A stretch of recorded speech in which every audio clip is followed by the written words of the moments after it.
News आती है कि उत्तर प्रदेश में 7 लाख से अधिक, लगभग 7.5 लाख नौजवानों को उत्तर प्रदेश सरकार विभिन्न सरकारी नौकरी देने में सफल हुई है और आगे भी सरकार सरकारी नौकरी देना चाहती है। अब सभी जानते हैं कि उत्तर प्रदेश के माननीय मुख्यमंत्री योगी जी 19 मार्च 2022 को 19 मार्च 2017 को पहली बार मुख्यमंत्री बने और 19 मार्च 2017 से आज की आप बात करोगे तो 7 साल और 253 दिन हो गए उनको मुख्यमंत्री बने हुए। कितना? 7 साल 253 दिन। मतलब मुख्यमंत्री जी 7 साल 253 दिन से उत्तर प्रदेश के मुख्यमंत्री हैं। इसको देखोगे तो आपको लगेगा लगभग 7 साल 8 महीने।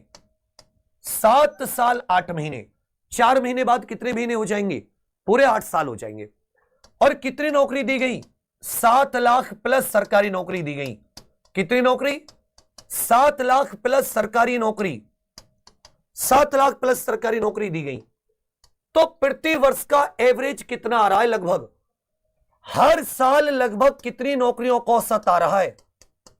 आप ईमानदारी से, आपको गणित आती होगी, हर साल लगभग औसतन कितनी वैकेंसी दी गई?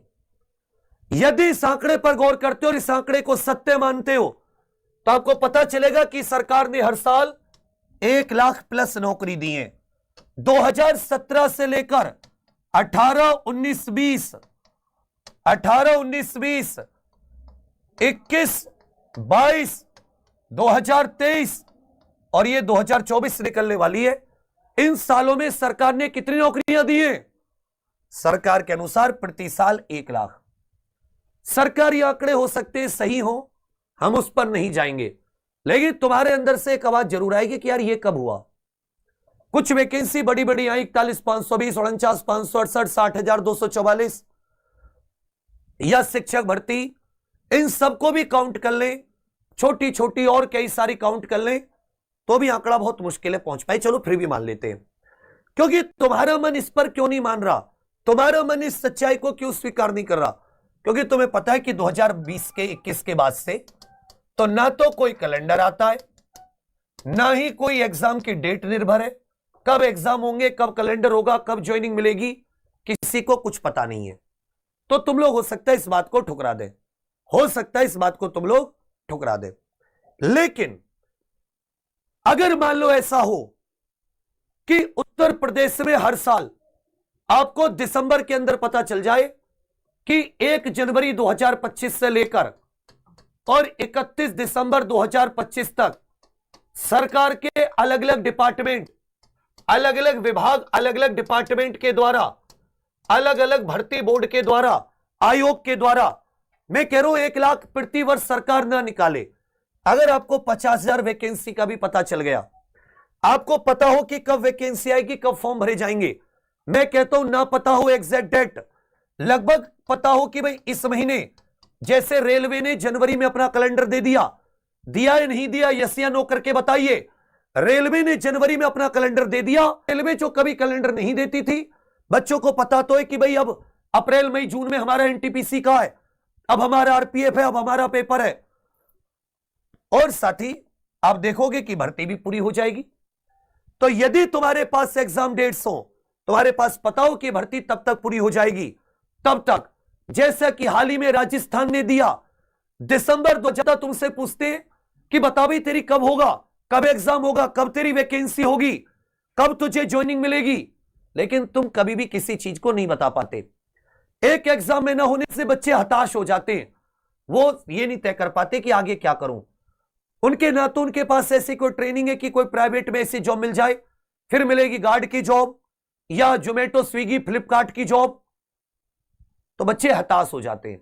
अगर तुम्हें यह नियम मिल जाए, मुख्यमंत्री जी ये नियम लागू कर दें, युवा हितैषी, युवाओं के हृदय सम्राट हमारे माननीय मुख्यमंत्री जी, तो तुम्हारे लिए अच्छा होगा, बुरा होगा। एक बार सोचो कि तुम्हारे पास 1 जनवरी से लेकर 31 दिसंबर तक का कैलेंडर है, तुम्हें पता है कि वैकेंसी कब, तो तुम माता पिता को बता पाओगे कि मम्मी पापा इस वक्त तक मैं कोशिश कर रहा हूं, इस एग्जाम को टारगेट कर रहा हूं, और ऐसा पॉसिबल है, ऐसा संभव है, लेकिन केवल सपने देखने से अगर सपने पूरे हो जाते, और ना तो तुम सरकार से कोई ऐसी मांग कर रहे कि आपको फ्री का पैसा चाहिए, ना आप कोई ऐसी मांग कर रहे कि आपको सरकार से कोई भत्ता चाहिए, ना आप सरकार से किसी प्रकार की, आप तो केवल जो मुख्यमंत्री भी चाहते हैं कि भाई बच्चों के युवाओं के साथ अन्याय ना हो, उसी को तो आप भी चाहते हो, दोनों लोग एक बात ही चाहते हैं। फिर दिक्कत कहां है? दिक्कत है बीच के अधिकारी जो हाथ खड़े कर देते हैं। तो क्या राजस्थान के अधिकारियों को कहीं और से लाया गया है? जिन राज्यों में मांग के लिए ये जो 1 दिसंबर आ रहा है, 2 दिन बाद रविवार को आप सभी के लिए एक आंदोलन, महाआंदोलन किया जा रहा है, जिसमें आप सभी की भूमिका, आप सभी को आगे बढ़कर आप सभी को सभी तक ये बात पहुंचानी होगी। इसमें हम लोग ट्विटर कैंपेन भी करेंगे, इसमें हम लोग ट्विटर कैंपेन करेंगे जिसका हैशटैग होगा योगी जी कैलेंडर दो, योगी जी कैलेंडर दो, योगी जी कैलेंडर दो। एक हम साथी कैलेंडर की मांग भी करेंगे, एक हम किसकी मांग करेंगे? कैलेंडर। इसका हैशटैग मैं फिर से बता दूंगा। एक बच्चा हम लोग कैलेंडर की मांग करेंगे, दूसरा चिट्ठी लिखनी होगी तुम सबको। तुम में से 50-50 लाख फॉर्म भरते हो, मैं कह रहा हूं केवल तुम 10,000 चिट्ठी भेज दो सीएम आवास पर, 10,000 चिट्ठी कैलेंडर की मांग को लेकर। माननीय मुख्यमंत्री जी गारंटेड तुम्हारी बात सुनेंगे। अभी अगर यह वीडियो होती किसी की बुराई करने वाली को कुछ या कुछ भी ऐसी, तुम सब लोग शेयर करते, सब तक पहुंचाते, बड़े हंस हंस के मजे चटकारे लेते, लेकिन यह वीडियो तुम्हारे हक की है, लेकिन तुम्हें तब भी पसंद नहीं आएगी, तुम तब भी, क्योंकि दिक्कत यही है। ट्यूबवेल ऑपरेटर हो, सिंचाई विभाग हो, बिजली विभाग हो, गन्ना विभाग हो, पशुपालन विभाग हो, कृषि विभाग हो, उत्तर प्रदेश का कोई विभाग हो, भर्ती बोर्ड हो, कुछ हो, सब काम आ जाएंगे। चिट्ठी लिखनी होंगी सीएम आवास को, और साथ ही 1 दिसंबर एमपी एमएलए के पास चलो दिवस भी मनाना होगा। एमपी एमएलए को ज्ञापन सौंपो दिवस, ये तीनों काम करने होंगे।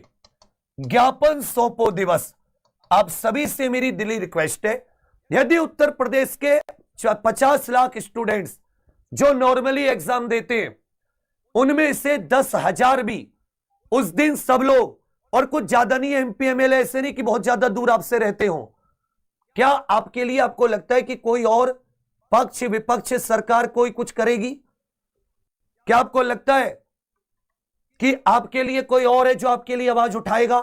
क्या किसी मीडिया के पास है कि आपके लिए आवाज उठाए? पिछले 7 सालों में उठाई है क्या? मीडिया नहीं। क्या आपके पास कोई और ऐसा नेता है जिसकी बात मुख्यमंत्री जी सुनते हो, जिसकी बात मानी जाए? बिल्कुल नहीं। तो मुख्यमंत्री जी किसकी बात सुनेंगे?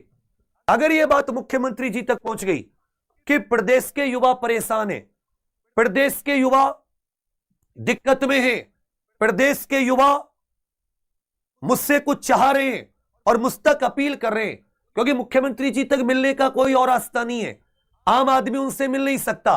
कौन मिल सकते? उनके एमपी एमएलए, मिनिस्टर, मंत्री, उनको ज्ञापन सौंपेंगे, चिट्ठी लिखेंगे, उनके सीएम आवास पर जाएगी, कोई तो ने बताएगा जी इतनी चिट्ठी आई हैं, और ट्विटर कैंपेन उनके अधिकारी देखेंगे। मेरी आप सभी से हाथ जोड़कर रिक्वेस्ट है, क्या 1 दिन 2 दिन आप अपने लिए नहीं निकाल सकते?